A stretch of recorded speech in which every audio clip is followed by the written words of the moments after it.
성경 봉독하겠습니다. 하나님 말씀은 신약 성경 누가복음 15장 11절 말씀입니다.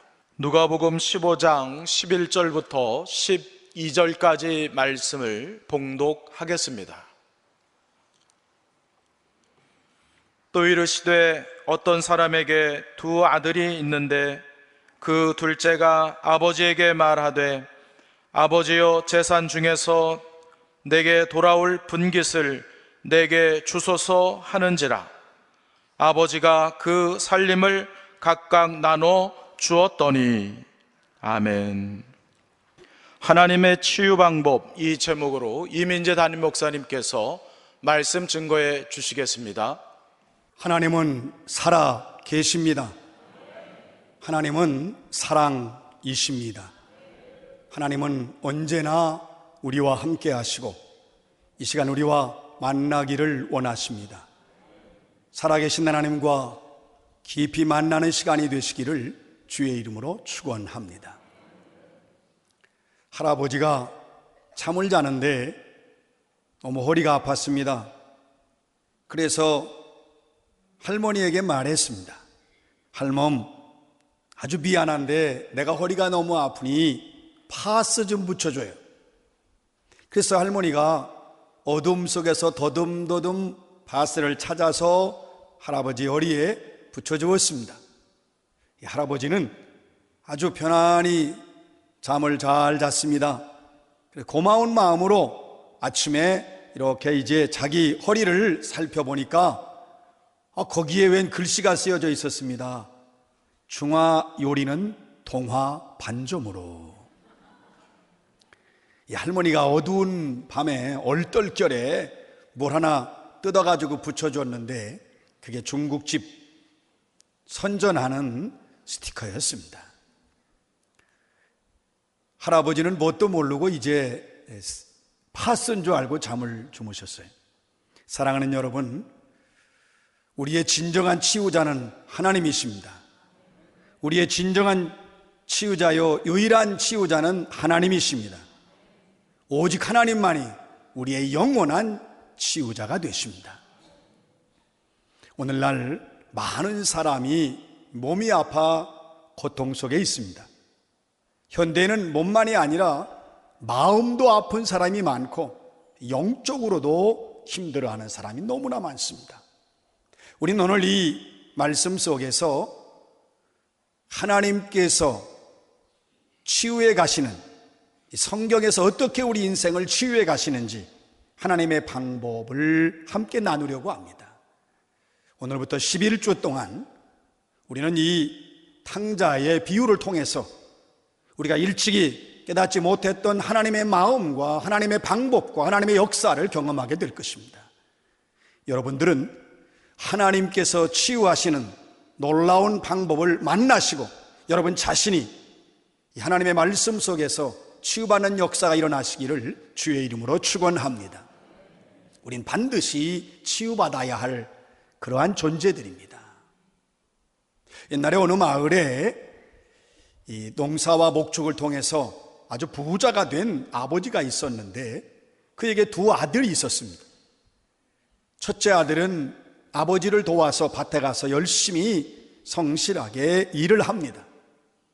그런데 둘째 아들은 밭에 갈 생각은 하지 않고 아버지의 돈으로 하루하루 즐기면서 살고 있습니다. 그러던 어느 날 이 둘째 아들이 아버지가 건강하게 살아 있음에도 불구하고 자기의 분깃, 유산을 물려달라고 아버지에게 강청을 합니다.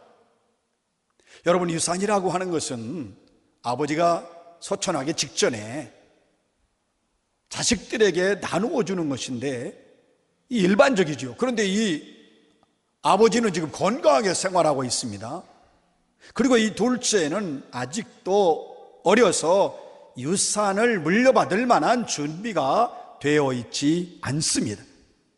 그런데도 이 둘째 아들은 아버지에게 유산을 달라고 강청합니다. 여러분, 둘째 아들이 아버지에게 돈을 요구하는데 여러분 용돈이 아닙니다. 이 둘째 아들은 작은 돈을 원하지 않습니다. 푼돈을 원하지 않습니다. 둘째 아들은 아버지에게 자신에게 유산으로 물려줄 엄청난 돈을 요구합니다. 유산이란 작은 돈이 아닙니다. 아버지가 자식들에게 전 재산을 물려주는 큰 돈이 바로 유산입니다. 그런데 아들은 아버지에게 유산을 물려달라고 합니다. 아직 아버지는 건강하고, 그리고 둘째는 어리기 때문에 지금 유산을 나누어 줄 필요는 없습니다. 큰 아들은 유산을 달라고 하지 않습니다. 이 작은 아들만 유산을 달라고 합니다. 그리고 살아생전에 유산을 달라고 하는 것은 아버지를 모독하는 사실로 여겨지던 시절이었습니다. 여러분, 오늘날 현대는 세금 문제도 있으니까, 혹은 또 자식들에게 사업 수완을 알려주기 위해서 부모들이 일찍 유산을 나누어주고 상속할 때도 있습니다. 그러나 그 당시에는 농업과 목축업을 하기 때문에 일찍 유산을 나누어 줄 필요가 없습니다. 그 옛날 예산이라고 하면 농업을 하기 때문에, 유산이라고 하면 농업을 하기 때문에 땅이지요. 또 목축업을 하기 때문에 목초지, 우물, 이 가축들을 유산이라고 합니다. 그럼 만약에 이것을 나누어 달라고 하면 아버지의 재산 영역은 줄어들게 되고, 우물도 없어지지요. 가축 줄어들지요. 그리고 일꾼으로 자기가 부렸던 종들도 주어야 합니다. 그런데 이 둘째 아들은 유산을 돈으로 달라고 합니다. 그러면 아버지는 평생 동안 자신이 일궈왔던 땅과 우물과 종들을 처분해야 합니다. 아들이 많은 집안도 아니지요. 단 2명밖에 없습니다. 이런 집안에서 한쪽에서 아들이 유산을 달라고 하면 적지 않은 엄청난 돈을 주어야 합니다. 당시에는 그 아버지들 중에 큰 아들에게는 좀 많이 주고 작은 아들에게는 조금 주는 아버지가 있었습니다. 어떤 아버지는 큰 아들과 둘째 아들 차자에게도 똑같이 주는 아버지도 있었고, 또 오늘날처럼 심지어 딸에게도 유산을 주는 그런 아버지가 있었습니다. 그런데 이 작은 아들의 성품으로 봐서 아들을 달라고 할 때에 작은 유산을 주면 거부할 것이 뻔합니다. 아들은 강청합니다. 그리고 이제 아버지를 안심시키는 여러 말을 하지요.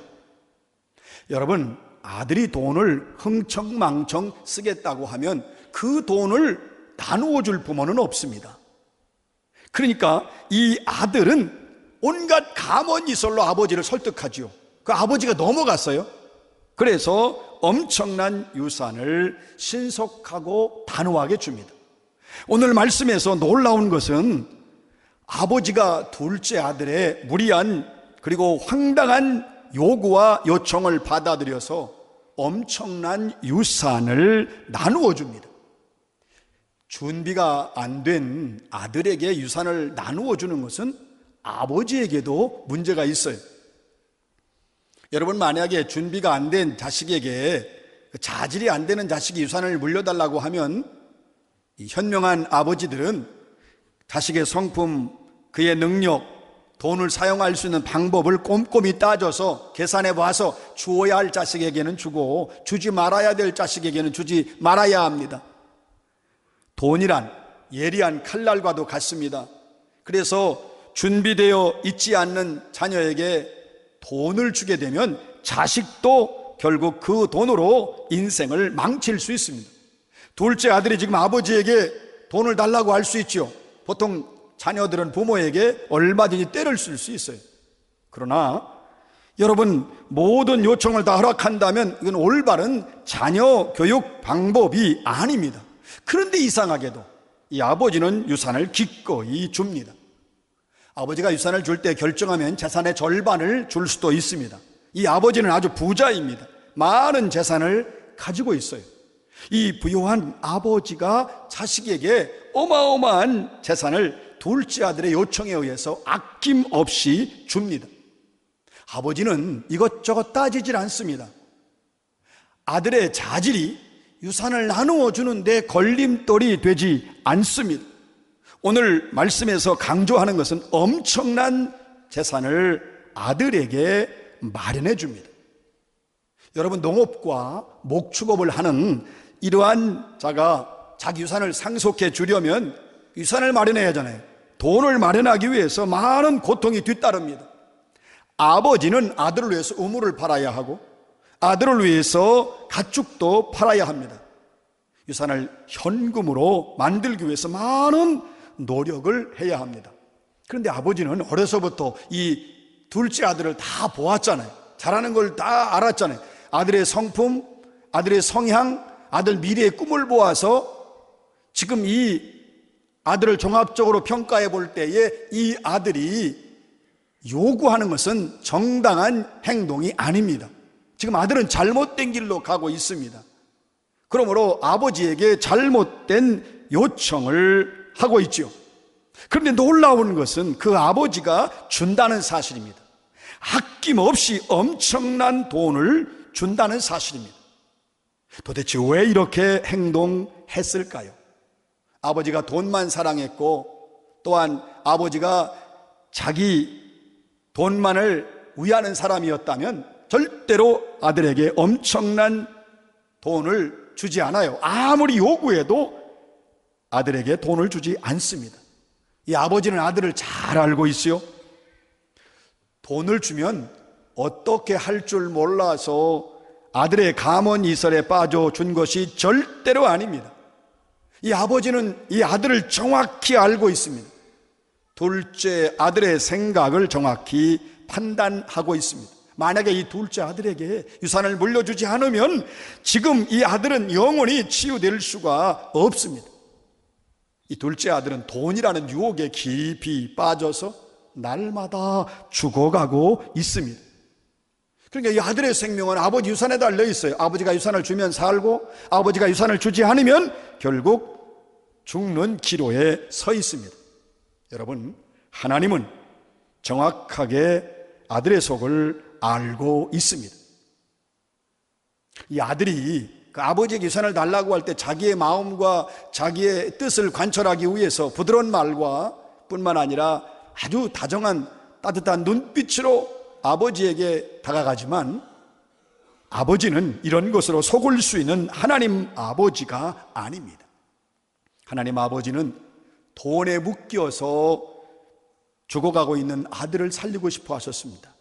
하나님 아버지는 유산에 자신의 영혼을 죽이는 아들을 살리고 싶어 하셨습니다. 하나님 아버지는 아들에게 돈을 주어요.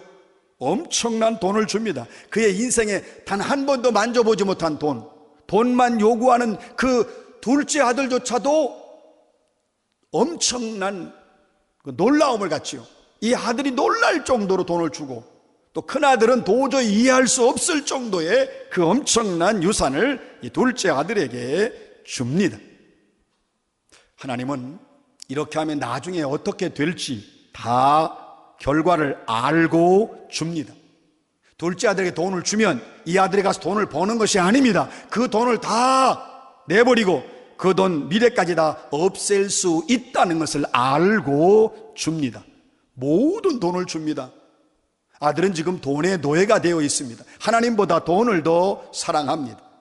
돈 때문에 아버지라고 부르고 돈 때문에 아버지를 사랑하고 돈 때문에 아버지의 아들인 것을 자랑스럽게 여깁니다. 그러니까 아버지에게 돈을 받을 때까지는 그는 미소를 계속 발산하죠. 아버지에게 돈을 받을 때까지 그는 아주 공손함을 계속 뿜어내죠. 아버지에게 돈을 받을 때까지 온갖 친절로 아버지를 대합니다. 하나님 아버지는 다 알고 있었습니다. 그러나 아들이 돈의 노예가 되었기 때문에 돈을 주지 않으면 지금 당장 죽을 수 있다는 사실을 압니다. 돈으로 자기 인생을 망치게 만들고 싶어하는 아들에게 아버지는 원 없이 큰 돈을 줍니다. 하나님은 아담과 하와에게 아름답게 지어놓은 에덴 동산에서 기쁨과 행복하게 살 수 있도록 모든 것을 갖추어 주었습니다. 그런데 그들은 그것으로 만족하지 아니하고 하나님께서 금지한 선악을 알게 하는 선악과에게 배신의 손을 내밀어 댔을 때에 하나님은 그들을 막는 분이 아니십니다. 여러분, 그들이 그것을 먹었을 때 모든 인류를 다 지옥으로 집어넣지 않고 모든 인류에게 영원한 그 책임을 묻지 않으셔요. 먹고자 했을 때 먹도록 했습니다. 그것을 먹고 난 후에 죽음과 아픔과 고통이 몰려왔죠. 여러분, 하나님의 명령을 떠나서 자신들이 하고 싶은 일을 했을 때 그 대가는 혹독한 아픔과 두려움을 몰고 왔어요. 타락한 인간 에덴 동산에 쫓겨났죠. 그런데 우리를 위해서 하나님은 인간의 몸을 입고 이 땅 위에 오셨습니다. 그리고 우리를 치유해 주셨습니다. 다시 그의 에덴 동산이 아니라 더 좋은 천국으로 우리를 이끌어 가십니다. 아버지는 둘째 아들에게 돈을 줍니다. 인간의 생각으로는 이 준비가 안 된 아들에게는 엄청난 유산을 물려주지 않습니다. 그러나 아버지 하나님은 잘못된 인간이 돈의 탐욕에 빠져서 하루하루 죽어갈 때 차라리 원하는 것을 주면서 그 영혼을 죽음에서 생명으로 치유하십니다. 하나님의 판단과 인간의 판단은 다릅니다.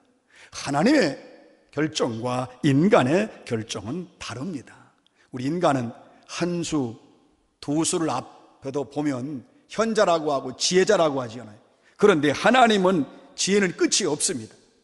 하나님의 수는 무한히 내다볼 수 있는 수입니다. 그분은 돈보다 자신의 아들을 더 사랑했습니다. 아까운 돈을 다 날려 보낼 수 있다고 생각을 해도 그 돈과 바꿀 수 없는 아들의 생명을 잃을 수 없습니다.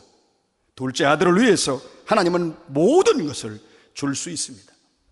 하나님은 자신의 자녀들을 너무나 사랑하셔서 인간의 모습으로 이 땅에 오시지요. 독생자의 모습으로 내려와서 둘째 아들 같은 우리를 위해서 고통스럽게 비참하게 죽습니다. 아들을 살리기 위해서 무엇이든지 다 하는 분이 바로 하나님 아버지입니다. 사람의 아버지들은 여러분 자신이 평생 일구어 온 재산을 망나니 같은 아들에게 절대로 주지 않습니다. 사람의 아들은 그렇게 하면 죽어요. 그런데 하나님이 그렇게 하면 이 아들은 삽니다. 이것이 사람과 하나님의 차이점이에요. 이것이 사람의 능력과 하나님의 능력입니다. 이것이 사람의 치유 방법과 하나님의 치유 방법입니다. 사람은 원하는 건 주지 않고 그 영혼을 치유하려고 합니다. 그런데 하나님은 원하는 걸 주면서 그 영혼을 치유하십니다. 여러분, 사람들은 둘째 아들 같은 자식이 와서 재산 달라고 하면 저 자식은 얼마나 못났으면 자기 스스로 무덤을 파냐? 그러면서 유산을 주지도 않고 그 아들의 영혼도 치유하지 못합니다. 그러나 하나님은 이 둘째 아들 같은 자식들이 바로 우리라고 하는 사실을 잘 알고 있습니다. 그래서 하나님은 우리가 원하는 걸 갖게 하시고 하고 싶은 일을 다 하게 하여 주십니다. 인간의 부모는 이런 방법을 쓰면 결국 돈도 잃고 자식도 잃을 수밖에 없습니다. 인간의 부모는 사실 전능하지 않기 때문에 그렇습니다. 인간의 부모는 자식의 앞날을 예측할 수도 없고 조정할 수도 없고, 인간의 부모는 자신도 그 자기 재산도 귀하고 아들도 귀하기 때문입니다. 그러나 하나님 아버지는 모든 것을 다 주면서 그 사람을 치유하십니다. 하나님 아버지는 많은 유산을 둘째 아들에게 상속해 주면서 죽음에 빠진 아들을 살려내십니다. 여러분, 인간들은 하나님이 정하신 길로 가지 못합니다. 자기가 원하는 길로, 자기가 가고 싶은 길로 갑니다. 그런데 하나님은 그 길 끝에서 계셔요. 만약에 우리가 처음부터 잘못된 길을 가기 전에 말리면 결국 그 영혼은 치유받지 못하고 죽습니다. 날마다 돈 타령을 하면서 내가 그 길로 가면 성공할 수 있는데 맨 이런 말을 하면서 아쉬워하면서 날마다 자신의 영혼을 죽입니다. 여러분, 타락한 인간은 자신이 원하는 길로 가지 않으면 항복하지 않아요. 인간은 타락하고 잘못을 하고 자기가 미리 알아서 고백하지 않습니다. 자신이 하나님 앞에서 항복하지 않으면 결국 그 자신은 날마다 죽어갑니다. 깊은 수렁에서 건질 수 없습니다. 그래서 하나님은 둘째 아들 같은 우리 인류를 살리시기 위해서 무한한 능력과 전능한 지혜로서 자신들이 가고 싶은 길, 그 잘못된 길로 가게 하십니다. 그 길에서 혹독한 비바람을 맞고 그 길에서 잔인한 아픔과 고통을 겪고 그 다음에 하나님 아버지께 항복을 합니다. 그리고 하나님 아버지께로 돌아옵니다. 그리고 죽었던 영혼을 치유받는 놀라운 역사를 일으켜 주십니다. 하나님은 죄 짓겠다고 하는 인간들에게 전능한 손으로, 강한 손으로 높은 벽을 만들어서 막지 않으십니다. 여러분, 그렇게 하면 한때는 막을 수 있지만 그 영혼과 사람은 치유할 수 없습니다.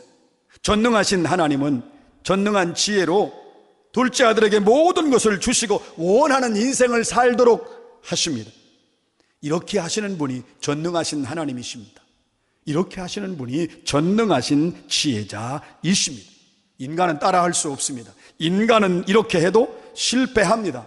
그러나 하나님은 인생이 아닙니다. 오직 하나님만이 이렇게 하실 수 있습니다. 여러분, 하나님 아버지는 둘째 아들에게 돈을 아까워하지 않습니다. 하나님 아버지는 둘째 아들에게 자신이 아끼는 가축과 우물과 그리고 모든 초원을 내어줍니다. 자신이 갖고 온 모든 것을 줍니다. 자신이 사랑하는 모든 것을 다 줍니다. 그래서 둘째 아들을 살리는 분이 하나님 아버지입니다. 하나님 아버지는 자신의 독생자를 버려서라도 우리를 치유하고 회복시키시는 분입니다. 인간이 줄 수 없는 것을 주는 분이 바로 하나님 아버지이십니다. 이 세상에서 여러분, 오직 둘째 아들 같은 인류를 치유할 수 있는 분은 유일하신 하나님 아버지 한 분밖에 없습니다. 오늘도 치유자이신 하나님을 만남으로 죽음의 영혼에서 새 생명으로 치유받는 여러분들이 되시기를 주의 이름으로 축원합니다. 우리의 가정의 미래를, 우리 가정을 치유할 수 있는 분은, 유일한 분은 하나님이십니다. 내 인생의 미래를 치유하실 수 있는 유일한 분은 하나님 한 분밖에 없습니다. 우리가 믿는 하나님은 모든 것을 치유하시는 분입니다. 그런데 여호와 하나님은 오늘도 우리에게 모든 것을 다 주시면서 우리를 치유하십니다. 우리의 인생이 완벽하지 않아도 이 땅에 살게 하셔요. 여러분, 우리가 그분을 위해 살지 않는데도 기꺼이 한평생의 인생을 허락하십니다. 우리가 한평생 동안 내 뜻대로 살아도 주님은 기꺼이 주시는 분입니다. 하나님은 둘째 아들과 같은 인류에게 먼저 나누어 주십니다. 아낌없이 나누어 주십니다. 우리 인생들이 하고 싶은 대로 하도록 내버려 두는 분이십니다. 그러나 그것은 버리는 것이 아니라 바로 치유하고자 하시는 하나님의 거룩한 치유 방법입니다. 치유란 가장 비싼 것을 먼저 줍니다. 여러분, 치유는 안 된다고만은 하지 않습니다. 치유는 못하게만은 하지 않습니다. 이것은 만약에 못한다, 안 된다 그러면 이게 치유가 아니라 짜증이고, 이것은 치유가 아니라 죽음입니다. 여러분, 치유는 잘못되든 옳든 모든 것을 하면서 치유를 받습니다. 보십시오. 하나님의 치유 방법은 커다란 유산을 나누어 주면서 치유를 시작하십니다. 나누어 줄 때부터 치유가 시작되고 엄청난 유산을 줄 때부터 치유가 시작됩니다. 인간의 눈으로 보면 주면 안 돼요, 주면 망해요, 주면 죽는 것 같습니다. 그러나 하나님의 방법은 주면서 치유하십니다. 치유는 아낌없이 모든 것을 줄 때만 가능합니다. 여러분, 이 둘째 아들이 결국은 모든 걸 받지요. 이 둘째 아들은 자신의 아버지를 속이고 또한 자신이 현란한 입술로 아버지를 이겼다고 하는데, 하나님 아버지는 커다란 유산을 주면서 치유를 시작하십니다. 그리고 드디어 아들을 치유할 수 있음에 대한 그 감사한 마음이 있습니다. 여러분, 둘째 아들은 유산을 통해서 자신이 치유받는다는 사실을 꿈에도 모르지만 아버지로부터 그저 막대한 유산을 받는 것만 너무나 기뻐합니다. 그리고 그렇게 나누어 주신 하나님 아버지께 며칠 동안은 미사여구를 통해서 동원해서 감사와 존경을 표시합니다. 근데 하나님 아버지는 그런 말보다도 자신의 아들을 치유하기 시작한 것에 대해서 너무나 기뻐하고 너무나 감격해 하십니다. 사랑하는 성도 여러분, 우리는 바로 이 둘째 아들입니다. 우리는 하나님께 유산을 구했습니다. 하나님을 사랑하지 않으면서 내 욕심을 채우기 위해서, 내 뜻을 이루기 위해서, 내 꿈을 이루기 위해서, 나만을 위해서 우리는 하나님께 그동안 너무 많이 요구했습니다. 소유를 많게 하시고 이 문제 해결하시고 모두가 다 내 욕심과 내 꿈을 위해서 우리는 요구하고 하나님께 유산을 달라고 했습니다. 놀라운 것은 하나님 막지 않으셨습니다. 요구하는 대로 주셨습니다. 내가 이 길로 가고 싶다고 했을 때 하나님은 이 길로 가도록 그대로 버려두셨습니다. 버린 것이 아니라 우리를 치유하기 위해서 하나님은 다 우리에게 허락하셨고 우리가 갈 수 있는 길을 가게 해 주셨습니다. 하나님은 우리가 죄의 길로 갔을 때에도 우리를 버리지 않으셨습니다. 지금 우리의 병든 영혼은 죽어가고 있습니다. 하나님 우리를 너무나 잘 알고 계십니다. 우리를 너무나 사랑하십니다. 하나님은 우리가 치유받기를 원하시고 우리를 치유해 주시기를 원하십니다. 여러분 모두 치유자이신 하나님만 붙잡으시기 바랍니다. 치유자이신 하나님만 바라보시기 바랍니다. 하나님은 반드시 우리를 치유하여 주십니다. 사랑하는 성도 여러분, 그래서 우리의 기도가 바뀌어야 합니다. 우리가 잘 되기만을 원했어요. 나와 관계된 모든 일이 형통되기만을 원했던 유산을 구한 자입니다. 그래도 하나님은 우리를 치유하시기 위해서 그때마다 아낌없이 모든 것을 주셨습니다. 그러나 사랑하는 성도 여러분, 진정한 유산은 땅의 유산이 아니라 하늘의 유산 예수 그리스도이십니다. 우리는 땅의 유산을 구하는 자가 아니라 하늘의 유산인 예수 그리스도를 구하고 예수를 사모하고 예수를 찾고 예수님을 사랑하게 해달라고 하나님 앞에 구하셔야 합니다. 예수 외에 그 어떤 것도 우리의 유산이 될 수 없습니다.